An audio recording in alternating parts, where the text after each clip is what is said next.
evening, everybody. Welcome to another edition of the Huddle Hub Podcast. My name is Metal Mike, and I'm joined here, as always, with the Candyman himself, the Pick Master, Mr. Johnny H. John. How you doing on this wonderful Football Tuesday?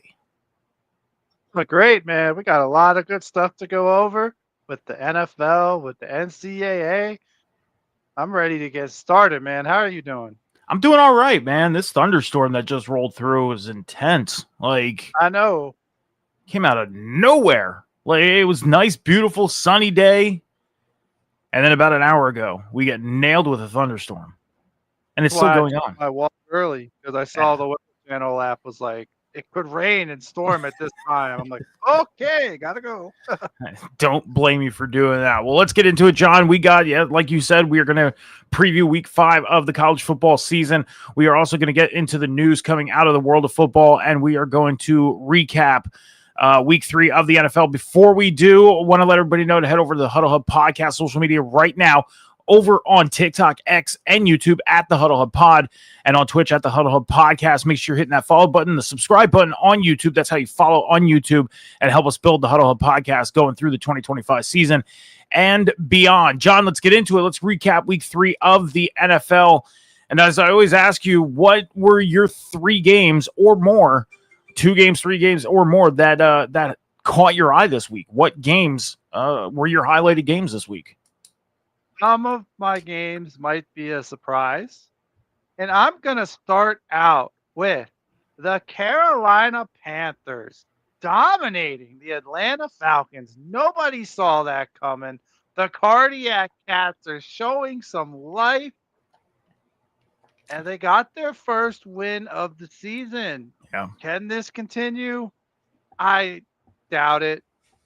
And the sad thing is, when you see a team win 30-0, you would think their quarterback actually did something. No. Yeah.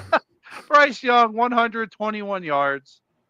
That's it. He had 1 touchdown on the ground, but no touchdowns or interceptions through the air. And to me, that just baffles me how he couldn't partake in the dismantling of the Falcons. And it also makes me really feel bad for Tatario McMullen, because I said it during the draft. I said it when he got drafted. He's the best receiver in this draft class, and he is just stuck with Bryce Young throwing him the ball. Well, that's just like last week, with the Eagles and the Chiefs. The video looming around on social media of Chris Jones yelling across to Jalen Hurts, like, oh, you didn't even have over 100 yards. And Jalen's like, yeah, we won the game. So it doesn't matter that Bryce Young had over 100 yards or 150 yards or not. I don't think so. It just matters you're on the upper hand of that scoreboard at the end of the day. Yardage statistics don't matter. I think the point is that he really didn't contribute much. I get it. You expect more out of a quarterback when they win 30-0. Yeah. But that was my first. That was my first game. And the second game I want to focus on is Danny Dimes and the Colts, 41-20 over the Titans. Yeah, it was the Titans, but I don't even want to focus on Danny Dimes here. I want to focus on Jonathan Taylor. This guy used to be looked at as one of the top running backs in the league, and now nobody talks about him. 102 yards, 3 touchdowns on 17 carries. And that's not even counting what he did catching the ball. It's like, did we all forget that Jonathan Taylor is around? Does he have to be hurt for us or suspended for us to talk about him? Like, give the man his due. I think he's the most underrated running back in football, hands down. And my third game here is, I'm going to go with the Bears beating the Cowboys 31-14. And my man, Caleb Williams, he is continuing to take his steps forwards in this game. 298 yards, 4 touchdowns, no interceptions. Amazing game by Caleb Williams.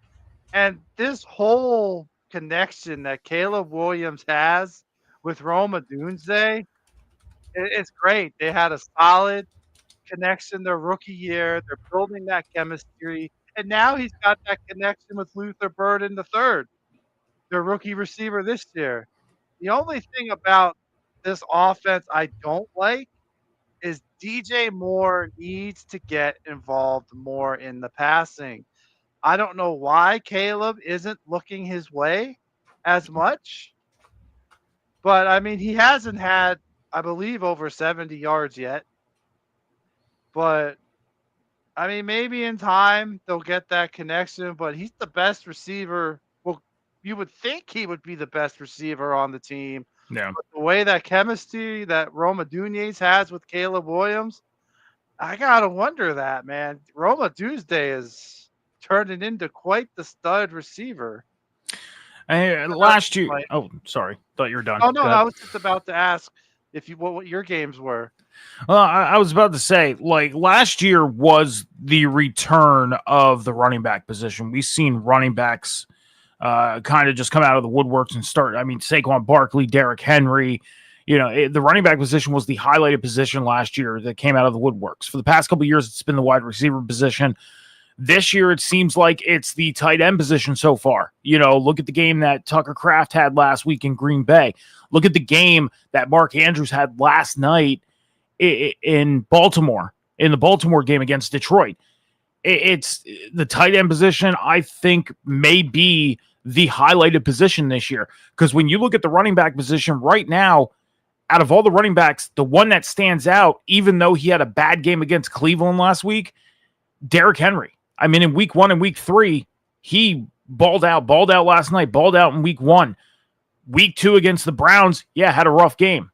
But it seems like the tight end position so far seems to be that highlighted position. And speaking of Caleb Williams, showing out yesterday, throwing 4 touchdown passes, or on Sunday and throwing 4 touchdown passes against the Cowboys defense that even without Micah Parsons is still being considered a top 10 defense. I don't know. Whoever's considering the Cowboys to be a top 10 defense might need to rethink that. And Caleb Williams, he's trying to become the first Chicago Bears quarterback to throw for 4,000 yards in a season. He's 3,285 yards away from that, and he still has 14 games to play. So if you look at Dallas's defense right now, they are ranked 30th. 30th. Yeah. So the only teams worse than them are the New York Giants and surprisingly the Baltimore Ravens. But I think that Buffalo Bill game, the first week of the season, really inflated their defensive stats. It made them look bad than they are. But surprisingly, as of right now, Baltimore is 32. Well, Caleb Williams needs to average 234.6 passing yards a game in order to hit the 4,000-yard mark within the next 14 games. So could he do it? If he keeps connecting with Roma Dunze, DJ Moore, Cole Kmet, even get all your pass catching guys out there and involved, he could do it. 3,200 yards should not be a hard feat with 14 games. Quarterbacks have done it. So we'll have to see, but he has to average 234.6 yards. John, before I get into my games, the NFL record book has been touched this week. Aaron Rodgers, quarterback of the Steelers, he moved past Packers ex-teammate Brett Favre on the all-time list with his 509th touchdown pass. So he moved past Brett Favre. The Tampa Bay Buccaneers is the first team in the Super Bowl era to record a game-winning drive in the final minute of regulation in their first 3 games of the season. So their first 3 games this season, they, in the last minute, had game-winning drives each of their first 3 games. And then Indianapolis Colts, they are the first team since 1940 to punt only once in the first 3 games.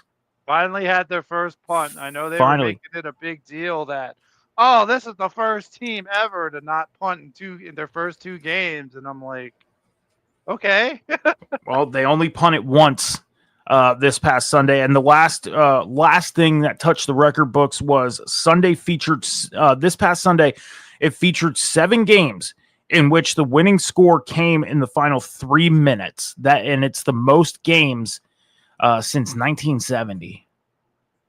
So another record has 4 records have been broken in the NFL this weekend. But my games, number one, I got to pull this one out of the pocket, the Eagles-Rams game. I mean, the Rams. I knew that was coming. With that comeback, I knew that was coming. I mean, the Rams had this game in their pocket. You looking at the first half, and the Rams completely dominated this game. They were up 26-7 at one point, and then the Eagles went into the locker room and said to themselves, like, look, we're not going to let this one go. And they came out and took care of their business. And going up 27-6, 4 seconds left, Rams were going to kick a field goal and blocked by Jordan Davis and ran it back 70 yards for a touchdown. Was just or 60, it was like 64 yards or something like that for a touchdown. Was just an amazing big boy ran, man. Yeah. To win the game, he couldn't get caught. To win the game 33-26. Second game was the Packers and the Browns. The Packers the past 2 weeks look like the most unbeatable team in the NFL. Next to the Colts, look like the most unbeatable team in the NFL. And then you come in and face arguably one of the worst teams in the league and get beat 13-10. Now, they had I forget what player it was, did an interview earlier in the week and said, I think we can go undefeated. Bit you in the backside, didn't it? Because you came out and you lost to Cleveland. I mean, to be fair, Cleveland is right now the best defense in the league. Their defense is back. They took a break last year, but it's back this year. So, to be fair, it's the offense that's really struggling. Well, nonetheless, I mean, Jordan Love and that offense looked really, really good the past 2 games, and then they come into this one and blow it. Was just remarkable to see. And then my last game, the Cardinals and the 49ers, this game was to determine who was going to be the last remaining. Well, there was 3 teams actually remaining left in the NFC West as undefeated. One of these 2 teams were walking out with a loss. And I mean, hats off to Mac Jones. Yeah, the statistics may not be showing it. He may not be playing the best ball, but he's going out there and he's taking care of the business he needs to take care of to keep this team winning while Brock Purdy gets healthy. Oh, he's playing well. He's managing the ball really well. And that's all. That's what matters. He absolutely loves Christian McCaffrey and Ricky Parcells. They're the only ones, it seems, that he's throwing the ball to. But, yeah, he's doing what he needs to do. I have no complaints about Mac Jones. Yeah, so hats off to him for coming out and taking care of the business he needs to. I know Brock Purdy was on the practice field during the week, and they were questionable on whether he was going to be playing or not. But, hey, if you're going to sit there, even in a division game that's important this early in the season, to make the decision on saying, hey, you know what? Let's sit you for another week. Understand you may be feeling a little better than you did 2 days ago, but Mac is healthy. He got us a win last week. Let's see if we can roll with it again. And they did that. They did it, and they did it with their brand new kicker. So Eddie Pinheiro kicking the game-winning field goal for the 49ers this week to complete the win. But John, as far as the pick challenge, you went 9-7 this week. I went 10-6. I ended up tying up the pick challenge coming out of week 3. We are both 33-15 on the year. So we are tied. A rare bad week. I got to bounce back from that. I mean, I wouldn't say it was a bad week. I mean, you still finished above 500. It's a bad week. Finishing above 500 is not that bad of a week, and we only had 1 game difference anyways, and that was the Sunday nighter between the Chiefs and the Giants, which the Chiefs walked out. The way the Giants played the week before, that they were going to upset them, but they came out looking like the Giants of week 1. Well, the Chiefs end up walking out with their first win. Meanwhile, the Giants are walking into week 4 0-3. And that leads us going into the news segment of the day, starting off with the announcement that happened about 2 hours ago that the Giants have decided to bench Russell Wilson, and Jackson Dart, the rookie quarterback that got picked in the first round of the 2025 NFL draft, will now be the starter out in New York for the Giants. John, your thoughts on Jackson Dart now being the starter out in New York? I liked him a lot coming out of college. I thought he was going to be the best quarterback in this class. And I don't know if with the state of this Giants team, I don't know if it's the right decision. I really don't know. It's like I was having a conversation with my buddy Lewis, who's a Giants fan, and I flat out told him I don't think this is a good move. Cam Ward, I don't think I get it. Levis gets hurt. You have to throw him in there, but I don't think he's in a good situation starting right out the gate either. And it's like he has Malik Neighbors. Tracy Jr. gets hurt, but that's okay because you have Cam Scattaboo, who this kid's gonna be something. Yeah. But other than that, it's a flip of the coin over what other Giants receiver is gonna step up or not. It's like the O line's a little shaky, and I already looked. I already said the Giants had the 31st defense in the league. It's like I get it. The head coach and GM want to save their jobs, but starting a rookie right now, I don't think that's a good idea. I would have stuck with Russell Wilson a couple more weeks, maybe like week 6 or 7. Put Dart in there, but I don't know. It's very questionable to me. I can see the Giants thinking about this early because you went out, you spent first off, you went out and traded away a future first round pick to move back into the first round to grab what could potentially be your next, franchise quarterback. I could see the Giants' argument on this and thought process of this is, okay, Russ ain't doing it for us. We have Watson, who at times has proven he can start games. Necessarily be a full-time starter, that's up in question. Yeah, he's too inconsistent. One game he'll throw 4 touchdowns. The next game he'll throw 1 touchdown and 3 interception. Like Winston is he's too inconsistent. Well, I mean, being 0-3, why not? Take a shot. You're 0-3. You're last in your division. You're last in the conference. Like, your playoff hopes pretty much die away if you start the season 0-4. Like, you need to run the gauntlet to hope to make the playoffs because you're going to get deeper into the season. Players may get injured. It's going to be a rough go. So I could see the Giants' thought process on this. Now, let's throw Jackson Dart out there this week. Let's see what he does. And look at the teams he's going to be playing. The Giants don't have a bye week till week 14. Yeah. This is trial by fire. It is. They play the Chargers coming up. Then they have to go to the Saints. Okay, that's winnable. Then they play the Eagles. They go to Denver. Then they go to Philly and play the Eagles again. That's twice in 3 weeks. Then they play San Francisco.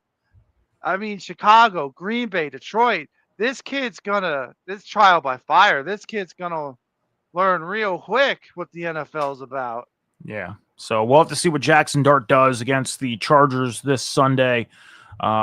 So yeah, another AFC West game, AFC West team that they have to play.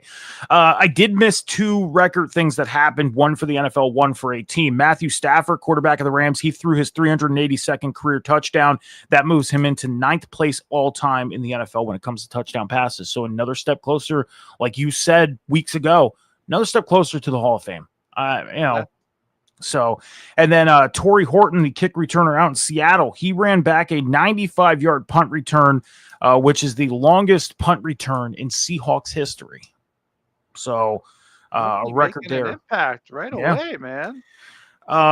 Brian Callahan, head coach of the Titans, he has decided to relinquish play call duties to the QB coach, Bo Harding-Green. So, the Titans head coach giving up play calling duties early this season. I mean, the Titans, they're starting off 0-3. Things aren't looking good for them. What do you think the impact's going to be with him turning over the play calling to a quarterback coach? I mean, it can't be worse than it is. I get it. You would think he would give it to the offensive coordinator.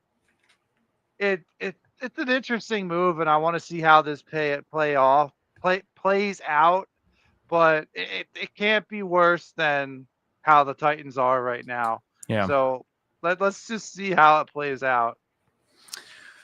John, as we know, the injured list is starting to fill up with some big time players, and I'm going to run down the injured list for this week. Are you ready for this? Yeah, go for it. James Conner, running back of the Cardinals, will undergo ankle surgery. He is out for the season. Big impact on the Cardinals. Yeah, Trey Benson's going to have to step up now. We're going to see what this kid's made of. Nick Bosa, the 49ers defensive end, he tore his ACL. He's going to be out for the season. Yeah, CeeDee Lamb, wide receiver of the Cowboys, he has an ankle injury. He's going to at least miss 2 games for the Cowboys. I want to cross off these injuries as we go here because this list is big. Mike Evans, wide receiver of the Bucs, he has a hamstring injury. He is expected to miss multiple weeks. And that's the big time injuries right now. But as the injury list, like right as they're about to get Chris Godwin back, they lose Mike Evans. Like that's crazy. And what I was about to ask you is, with the injury list packing up now, especially with these big time players, what effect do you think this has on teams moving forward? Well, it's going to have to be next man up. I'll do the Buccaneers, for example. Abuke, their rookie receiver out of Ohio State, tearing it up this year. Yeah. Was great in Chris Godwin's absence. Now Godwin's coming back, and they lose Mike Evans. So it's just going to have to be guys stepping up. Dallas, George Pickens going to get more volume, and other guys are just going to Turpin, their other receiver, they're just going to have to step up, man. That's just what it is. I mean, if I looked at this injured list, I would have to agree. I would have to say this right now. I think the biggest impact I would look at is for Tampa Bay with Mike Evans, because like you said, Godwin's getting ready to come back soon. And to have your 2 key wide receivers down right now, and then getting one back, it's crucial. But you want to try and have both of them, especially for a big game coming up this week against Philadelphia. And with what Philly did against the Rams, I should say in the second half, not the whole game, Philly seems to be taking the necessary steps to get better each game. And they're taking it almost half by half when you look at it. And by the time they play Tampa, Philly's defense should be in full form. If that's how they go along with the timeline. Because the Dallas game, the defense looked shaky. And then the following week, looked a little shaky. And then they come out and it looked a little better, but still shaky. And then they come out in the first half against the Rams, slightly shaky, but better. And then the second half just balled. So, big game coming up. Like this year's Eagles are like last year's Chiefs. I mean, you look at Dallas, they win by 4. The Chiefs, they win by 3. The Rams, they win by 7. Like, they're just squeaking by like last year's Chiefs did. Wins are wins, don't get me wrong. That's what I was saying about the Chiefs last year. The good teams win the close games.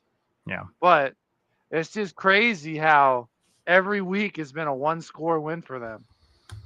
A few other things coming out of the NFL before we get into the college football stuff. The Wiener Circle. Okay. There's a company called the Wiener Circle out in Chicago, Illinois. Okay. They tweeted out on Sunday that if Caleb Williams would throw 4 touchdown passes, they would give out free hot dogs today. Caleb Williams, his statistics, 19 to 28, 298 yards, 4 touchdowns, no interceptions. So if you were out in Chicago, Illinois, go get your free hot dog. Oh, yeah, man. At the Wiener Circle. Why not? I had to bring that up. It seemed like a fun thing to talk about real quick. Those are always fun promotions. When stores do that. Ike Hillard, wide receiver coach out in Atlanta, was fired today. The pass game coordinator, TJ Yates, will now take over the wide receiver duties as well. So TJ Yates, ex-quarterback, is taking over wide receiver duties from an now ex-coach for wide receivers. Any thoughts about the Atlanta move? That kind of had me scratching my head here. You're going to put a quarterback's coach to coach the receivers? Yeah. When you had an ex-NFL receiver do it? Like, what in the world is that? Like, Yeah. I don't know what to think about that. Like, Here's what I have to say about it is you're having a quarterback coach wide receivers. It could be a good thing. It could be a bad thing. The good thing is the quarterback, he directs the offense. He on the fly as well. I mean, you see quarterbacks literally directing wide receivers while he's moving around in the pocket. It could be a good thing. But at the same time, you are not only now coaching 3 or 4 players, you are coaching about 13 guys and 2 different positions. So that could be the hard thing as far as coordinating. I am interested in seeing what Atlanta does this week and how they coordinate their offense now that the quarterback coach, the pass game coordinator, is now taking over the wide receiving coach duties as well. So, some roster moves real quick. Young Hoku, the ex-kicker from the Falcons, he signed with the Giants a week after he was released by the Falcons. So Young Hoku is now the new kicker out in New York for the Giants. So they made some moves there. Him as a kicker, man. Like, he's always been my go-to fantasy kicker until Jake Bates came along. But I like him as a kicker. Well, now he's going to be out in New York, so let's see if he does some helping with the kick game out in New York. C.J. Gardner-Johnson, he was traded to the Texans during the offseason from Philadelphia. He has been released. So the defensive back is now released and a free agent for teams to pick up. I had said to my cousin in a text message today, I have a feeling Philly picks him back up. I do. Well, I mean, he did mention in an interview that he did like being in Philly, but he was told that, we're going to do what we can do to either keep you here or we may have to send you out. And they ended up shipping him out to Houston, and he ends up getting released. There was no information on why he got released, but he is out. And the last bit of news from the NFL, John, you remember Desmond Watson, the big 449 pound defensive tackle we talked about that was with Tampa Bay? He got drafted by the Buccaneers.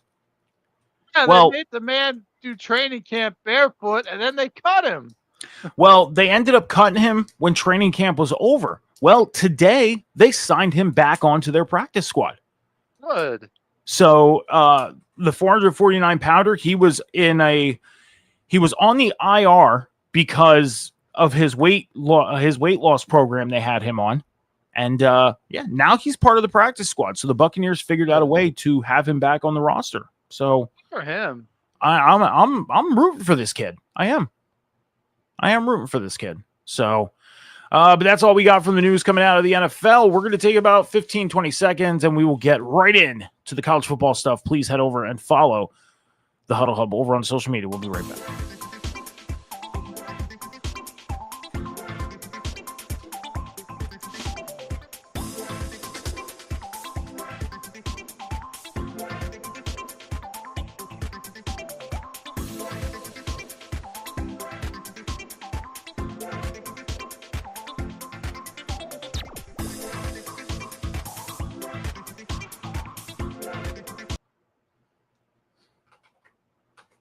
So make sure you're following the Huddle Podcast over on social media right now.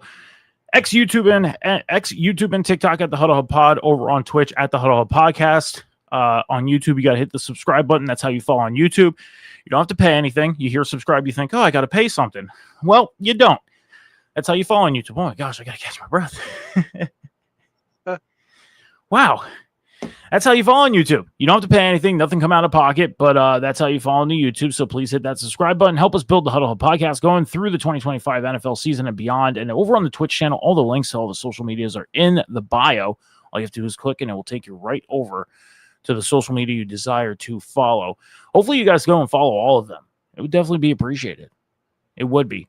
John, we're going to get into the college football segment of things. The top 25 has moved around a bit this week, but a couple of things real quick coming out of college football. I got 2 pieces of news. Number one, Mike Gundy, head coach of Oklahoma State, after 21 seasons with the team, has been let go. He has been fired. So Oklahoma State going to have a new head coach after 21 years. Yeah, that's very surprising. I don't think anybody saw that coming. Yeah. So, and then John Mateer, quarterback of Oklahoma. This was funny, John, as we were talking about offline today. specifically about my offline dynasty in college football 26. And in my dynasty, John Mateer, Oklahoma's quarterback, well, he's in the running for the Heisman in the game. Well, it was announced today, literally 10 minutes after we talked about that, this bit of news came out. He's going to be undergoing surgery on Wednesday for a right hand injury and will miss pretty much the rest of the 2025 season. So there's a possibility he misses the rest. Huge blow to Oklahoma. I have one bit of news too. Sure. And it's a sad bit of news. Former Auburn running back and Cincinnati Bengals Pro Bowler running back Rudy Johnson passed away. The cause of death hasn't been released. The date hasn't been released either, but he was 45 years old, and that's crazy. That's 4 years older than me. And it's like, that's too young, man. That's too young. So thoughts and prayers go out to to his family and friends, Auburn, his former teammates, the Bengals, and all of that. Yeah, and he was a pretty big name, not only in Cincinnati, but in the NFL. He was a pretty big name. So, thoughts go out to his family and everything, and teammates and friends and everybody who associated with him. I mean, honestly, I'm going to say this right now. It is always sad news when you hear something like that. So hopefully it wasn't, I mean, either or, it's bad. It's sad news, but, the cause of death and everything like that, I think that's something that, people don't always necessarily need to know, Hopefully he didn't suffer. Yeah. So, but John, let's get into it. Let's run it down. The top 25 in college football, starting off with number 1, Ohio State. They are 3-0. They did not move anywhere in the rankings. They are going to be heading out to Washington to play the University of Washington this week. Your thoughts on Ohio State and Washington? I mean, Washington's having a good year this year, but I don't think they're on the level of Ohio State. So I don't see Ohio State losing this one. No, I'd said it back during the last preseason show of the year for the Huddle Hub podcast. And this was right before the college football season kicked off. And John, you know me, I'm one that always says and thinks that if you win the national title, you should start the season off number 1. That's just my personal preference. That's just my personal thought. And very quickly, Ohio State jumped into the number 1 spot after starting the season number 2. Or number 3, one of those spots. I'll have to look back and see where they started at. But nonetheless, they moved into the number 1 spot very early by week 2, and they haven't looked back. They've been in the number 1 spot ever since. So I don't think they're going to have any issues with Washington this week. I think they stay in that number 1 spot. The University of Miami out in Florida, they moved up to the number 2 spot, moved up 2 spots from number 4. They are 4-0. They are on the bye week this week. Penn State, who moved down 1 spot from the number 2 to number 3, they are 3-0 going in to take on number 6 Oregon, who is 4-0. And Oregon stuck around at number 6 this week. So out in Penn State, out in Happy Valley, Penn State, Oregon, huge rematch of the final game of the season in the Big Ten championship last year. Yeah, I don't know if this is going to be considered an upset, but ranking-wise it is. But I think Oregon's going to beat Penn State. Penn State is 33rd on offense, and Oregon's 12th. However, Penn State is 9th on defense, and Oregon's 12th.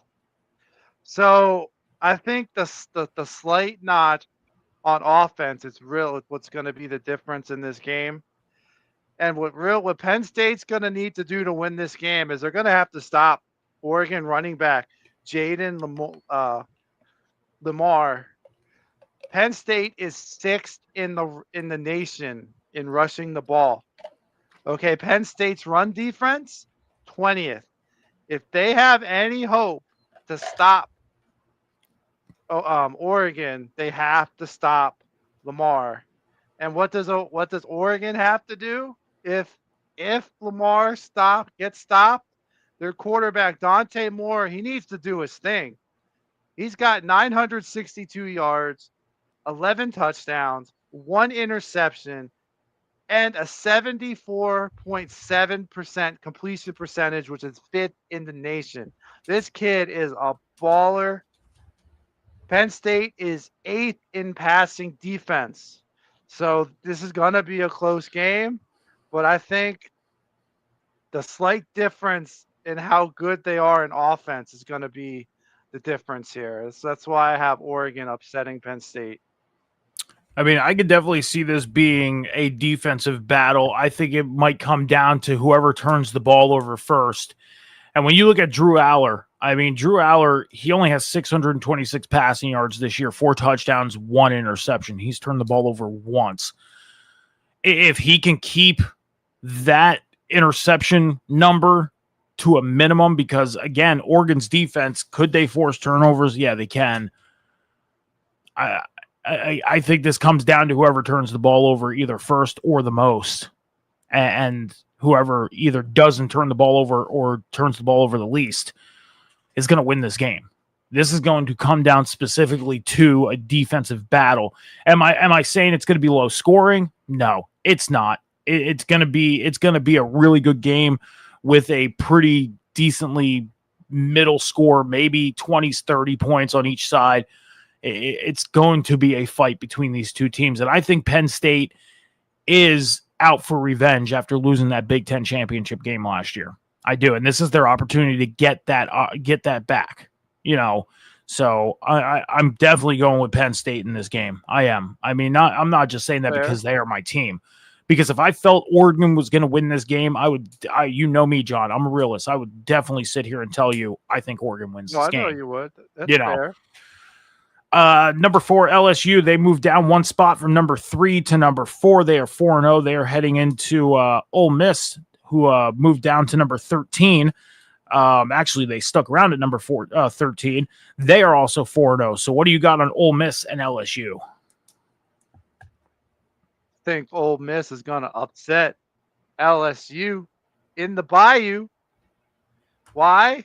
Because it's going to come down to who has the better offense. Both teams are not that good at pass defense. Ole Miss is 9th in passing offense. I think that's going to be the difference. Sure, LSU has Garrett Nussbaum. He is having a beast of the year. I will not take anything away from him. Dude is a monster. However, where is he? I lost him on my paper here. Trinidad. I know I'm gonna butcher this name, but Trinidad Chambliss he's not having that bad of a year himself. 719 yards, 4 touchdowns, 0 interceptions. And I know you said Ole Miss is one of those teams that like to stick in the middle of the pack, but I think this is the game. This is the upset that's going to finally get them into the top 10. I can't disagree with you on Ole Miss upsetting LSU. I can't. Like I said that Ole Miss is one of those teams that does like to stick around in the middle of the pack of the top 25. We've seen it last year. They lurked around the middle of the pack of the top 25. But I could see them upsetting LSU and finally breaking that top 10 and getting in. So I have to agree with you. I think Ole Miss comes in and upsets LSU, and they're at home. So they have that home field advantage. Their crowd is going to be behind them, and I think it will affect the LSU offense slightly. Not massively, but slightly. So I'm with you on that. Georgia stuck around at number 5. They are 3-0. They're going to be taking on number 17, Alabama. Alabama moved down 3 spots from 14 to 17. They are 2-1. John, I'm going to say this right now. This is a big SEC matchup, number 1. But number 2, next to the Penn State Oregon game, I think this is the biggest or second biggest game of the weekend. What's your thoughts on Georgia and Alabama? Well, first off, I want to commend Alabama. After that Florida State upset, they play UL Monroe 73-0. They play Wisconsin 38-14. It seems like they got that early wake-up call. Not to mention Ty Simpson. He's tearing it up this year, man. 9 touchdowns, 862 passing yards. But the thing is, Georgia is already battle tested. They survived a great game against Tennessee last week. Yeah. Not to mention, it's in Georgia.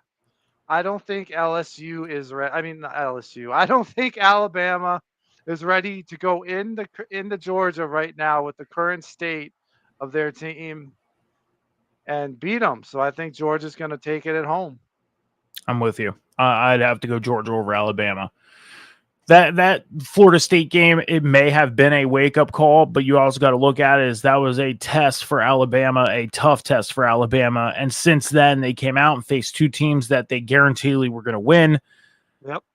They're going up against the number 5 team in the nation in Georgia. And whether Georgia had a tough game against Tennessee or not, that doesn't matter. Alabama, I'll say this right now, I think Tennessee's better than Alabama. So I got Georgia in this one as well. We're going to hop down to the number 7 spot. Oklahoma, they moved up 4 spots from number 11 up to 7. They're on the bye week at 4-0 this week. But number 8, Florida State, they moved down 1 spot from 7 to 8. They are 3-0 heading in to take on Virginia. Your thoughts on Florida State? I think Florida State's going to continue to roll, to be honest with you. I mean, Virginia isn't really a powerhouse. I mean, that's the truth of the matter. They're having a good year. They're 3-1. They're halfway to bowl eligibility. You know, congratulations, Cavaliers. But y'all didn't beat anybody. You beat NC State, you beat William and Mary, and you beat Stanford. NC State and Stanford might be big name colleges, but oh no, I'm sorry, they lost to NC State. And then they beat Coastal Carolina. So, I mean, Stanford's the biggest win they have, and it's great to see improvement. Maybe in a couple years they can be a contender if they recruit right, but not yet. One thing that bothers me is Florida State got bumped 1 spot. And we talked about this in length the past couple weeks about, you know, teams that are on bye weeks. And even though they're a higher rank than a team that could hop them, this is where that whole thing of teams that are on bye weeks tend to stick around in the spot they've been in. Florida State getting bumped this week, it bothered me a little bit. It did, because I don't feel like they deserve to be bumped. If they didn't deserve to be moved up in the top 10, then keep them in the 7th spot. Yeah, they got a win last week. Okay. But that now they're suffering by falling down 1 spot. You know, it bothers. It just straight up bothers me. It does. And how they do these rankings just really sometimes bothers me, because of the fact that you have teams that could be better than other teams, and those teams that are not better end up moving up. Why? Because they were on a bye week the week before that team, and then they came out and won a game. And then it necessarily doesn't have to be a big game either. Florida State's playing Virginia this week. And Virginia, you said they're 3-1. Okay? Yeah. Florida State, let's say Florida State wins. Are they going to hop Oklahoma? Are they going to bump Oklahoma back down to number 8? Or maybe number 9, and Florida State take the 7th spot over? Who knows? We're going to have to see come Sunday afternoon when the rankings get recalibrated. There's one team in Penn State and Oregon who is ahead of them in the rankings is going to have to lose. So they are going to move up at some. They should move up. Yeah. You're not wrong on that. So Florida State, if they win, they should move up regardless. Yep. Should. Texas A&M, they are at number 9. They moved up 1 spot from the 10th spot. They are 3-0 heading in to take on Auburn. Your thoughts on Texas A&M and Auburn? I feel like Auburn is the same position as Virginia. It's great that you all are 3-1, but you didn't beat anybody. You know, you're halfway to bowl eligibility. It's been a long time since the days of Cam Newton that the Auburn Tigers have been really a force. Maybe they're heading back into that direction. But let's be honest here. Texas A&M, they're better on offense. They're better on defense. And they have a guy by the name of Mario Carver, who I think is the best receiver this year in college football. In 3 games, 443 yards and 4 touchdowns off 20 catches. This kid gets open and he runs. And that is the big reason why Texas A&M is number 9 and undefeated. And I think they're going to roll over Auburn. Okay. Number 10, Texas. They moved down 2 spots from the number 8. They are 3-1 in their bye week this week. Number 11, Indiana. They moved up 8 spots from the number 19 to number 11 after that big win over Illinois this past week. They're heading in to take on Iowa. Your thoughts on Indiana and Iowa? Well, I called the Indiana upset, and Iowa is no Illinois, to tell you the truth. I don't see any reason why Indiana should lose this game. I'm definitely with you on that one. It seems like Indiana is on a roll right now, and we could possibly see them jump into the top 10 this week with a win over Iowa. Texas Tech there at number 12. They moved up 5 spots from the 17th spot. They are 4-0 on a bye week this week.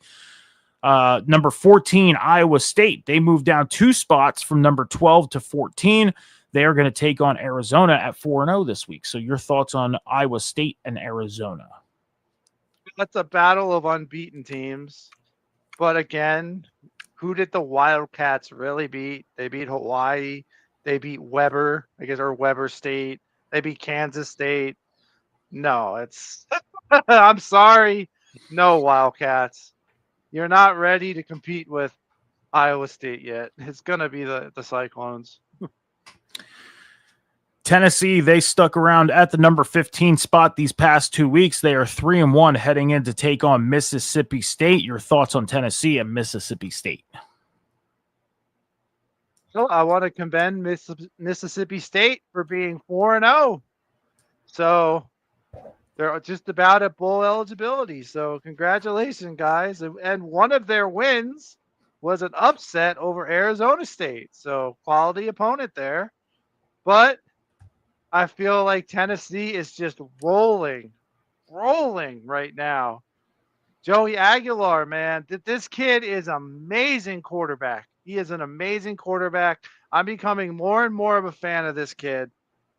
Every week he plays, and I think Tennessee's going to win a close one here, to be honest with you. All right. Number 16, Georgia Tech. They moved up 2 spots from the 18th spot this week. They are 4-0 heading in to take on Wake Forest. John, before you get into this one, I'm going to say this right now. I remember the days of Georgia Tech and Wake Forest and the big rivalry they had back in the late 90s, early 2000s. When these two teams met up, it was a big deal. These past couple years has not been the biggest deal, but Georgia Tech, as you've been saying, they are a sleeper team this year. They are a team that a lot of people are not looking at, expecting to do what they're doing. Do you see Wake Forest coming in and upsetting Georgia Tech, or do you think Georgia Tech continues to roll? Absolutely not. I don't see any reason why Georgia Tech. I said this since week 1. Do not sleep on Georgia Tech this year, man. They are going to be something, and they have. They are going to, I said it already. It's going to be Georgia Tech in the ACC championship game against either the winner of Florida State and Miami when they play each other. I fully expect Georgia Tech to make the conference championship game. And I don't see any reason why Wake Forest is going to even come close to beating them. I think they're going to get trounced, to be honest with you, by Georgia Tech. All right. Well, we'll have to see what happens between Georgia Tech and Wake Forest come Saturday. Vanderbilt is at number 18. They moved up 2 spots from number 20. They are 4-0 taking on Utah State this week. Your thoughts on the surprising Vanderbilt team? I love it. I love to see Vanderbilt back. I love to see Georgia Tech back. I love this. I love this so much. And I don't see Utah State winning this game. They've only played one good team this year, and they lost to Texas A&M 44-22. So I don't see them beating Vanderbilt. I feel like Vanderbilt's going to just continue rolling. But what I want to see with the Commodores is after this week, we're going to find out just how good Vanderbilt is. They go to Alabama, then they host LSU, then they host Missouri, then they go to Texas. Those 4 games, their next 4 games after this week is going to show us who Vanderbilt is. So they're going to win this one, be 5-0, and then we're going to really see what the Commodores are about. Well, I am definitely making this announcement now, John, that in our college football pick challenge this week, I am going with number 18 Vanderbilt. So they're my team of the week. I can take them because I took them. I think I took them already. You did. Yes, you did. So all about strategy, my friend. All about strategy. That's why I'm picking from the bottom of the list. Number 19, Michigan. They moved up 2 spots from number 21 to 19. They are 3-1 on the season. They have a bye week this week. Number 20, Missouri. They moved up 3 spots from 23 to 20. They are 4-0 heading in to take on UMass. So your thoughts on Missouri and UMass this week? This one's not going to be pretty. UMass doesn't even have a win yet. Missouri's going to roll on them. I can agree with. I agree on that one. Yeah, Missouri's rolling. They're going to move up a little bit. Number 21, USC. They moved up 4 spots from 25 to 21. They are 4-0 on the year. They are taking on number 23, Illinois, who moved down 14 spots from they moved down 14 spots from number 9, I believe it is, to number 9 to number 23. They are 3-1 on the year. So USC, Illinois, 21 versus 23. Your thoughts on that one? Said it last week. Illinois is overrated. They're not as good as their rating. Their ranking shows it. And I still feel that way. I don't feel they're a top 25 team. I think USC is going to prove that and knock them out of the 25. USC hasn't lost a game yet. So I don't see that changing. I'm not behind this Illinois team at all. I think they're fool's gold, and it really showed last week. I'm going to say this right now. I think Illinois, number 1, Indiana, I think is better than Illinois. And they showed that last week. But USC just hopping into the top 25 after last week, I have a feeling Illinois gets back on track. And I'm going to say this right now. I think Illinois upsets USC. Really? Yes, I do. Okay. I think Illinois upsets USC. Yep. Number 22, Notre Dame. They moved up 2 spots from the 24 spot. They finally got a win last week. They are 1-2, taking on Arkansas. So your thoughts on Notre Dame and Arkansas? They got their first win last week. They're going to get their second win this week. I feel like Arkansas, they're 2-2. They're a team that's still trying to figure things out. They haven't been a contender for a long time. And when you look at Notre Dame, right, it wasn't like they got killed in their losses. No. That's the thing. They lose 3 points to Miami. They lose 1 point to Texas A&M. Those are quality losses. So they're not as bad as their record shows. They're not as bad as their ranking shows. I think they beat the Razorbacks and they continue to start climbing back up. I mean, we talked about Notre Dame last week being 0-2, still stuck in around the top 25, and the whole thing of like, why are they still here? Well, they bounced back last week. They got their first win, and they're going to get their second win this week against Arkansas. That's why they stuck around in the top 25, because they have the capabilities of bouncing back and win the games that they need to.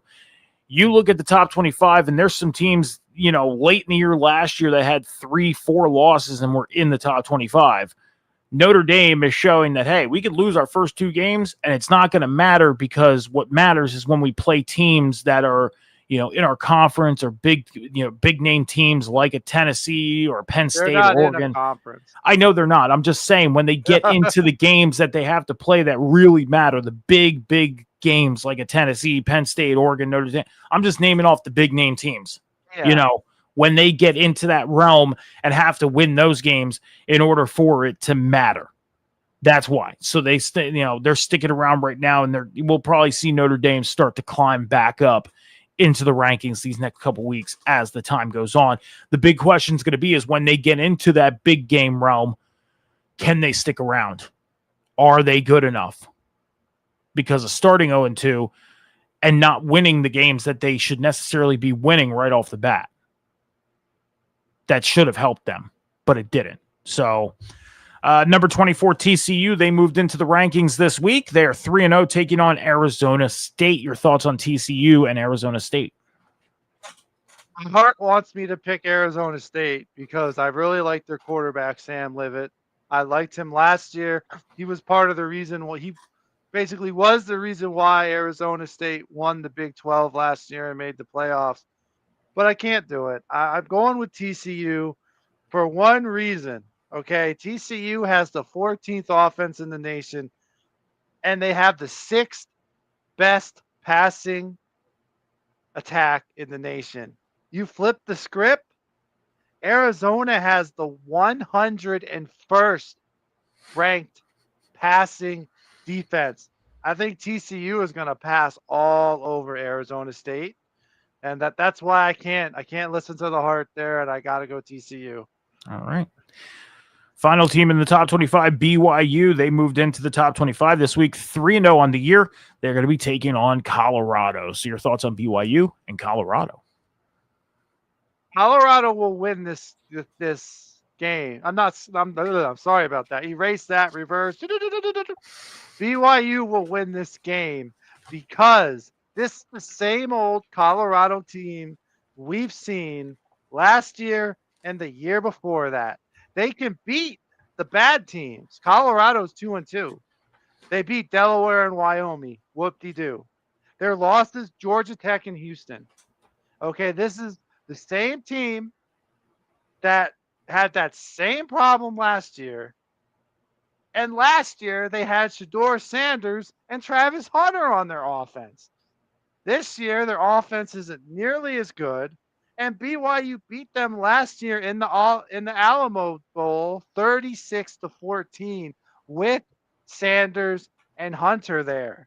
So I see no reason why BYU shouldn't win this game and go to 4-0. All right. Well, we'll have to see if BYU comes out and beats Colorado. Like you said, they should have no problem. So we'll have to check that out. But all the action taking place on Saturday, and the top 25 will be updated. And yeah, we'll see who moves in and who moves out and who moves up and who moves down.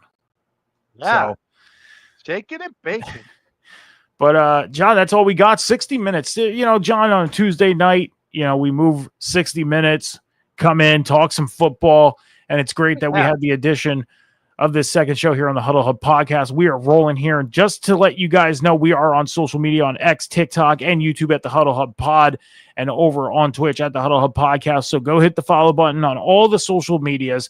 On YouTube, you got to hit the subscribe button. That's how you follow. Help us build the Huddle Hub Podcast going in and through the 2025 season and beyond, as we're growing, you know. So we got people watching us, and we definitely appreciate the support. And you know, hop into the huddle, join us, and let's go get this thing built up. But John, before we get out of here, we got some social medias to throw out real quick. What do you got going on social media?